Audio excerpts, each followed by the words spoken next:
ముఖ్యమంత్రిగా రేవంత్ రెడ్డి అయిన తర్వాత కీలక పరిణామాలు చోటు చేసుకుంటున్నాయి. వైఎస్ రాజశేఖర్ రెడ్డికి ఫ్రీడమ్ ఇచ్చినట్లుగా తనకు ఇవ్వాలని రేవంత్ రెడ్డి మొదటి నుంచి అధిష్టానం దగ్గర అడుగుతున్నారంట.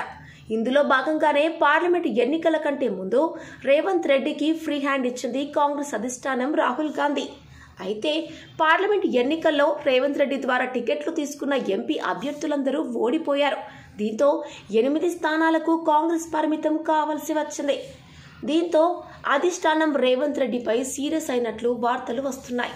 అలాగే తెలంగాణ రాష్ట్రంలో చంద్రబాబు నాయుడు ప్రాధాన్యత పెరుగుతోందని, దానికి కారణం సీఎం రేవంత్ రెడ్డి అని ఆయనపై కొంతమంది కాంగ్రెస్ లీడర్లు ఫిర్యాదు చేశారంట. అంతేకాదు ఇటీవల ఓ ప్రముఖ న్యూస్ పేపర్లో కాంగ్రెస్ గ్రాఫ్ పడిపోతుందని రేవంత్ రెడ్డి రాయించినట్లుగా వార్తలు వస్తున్నాయి.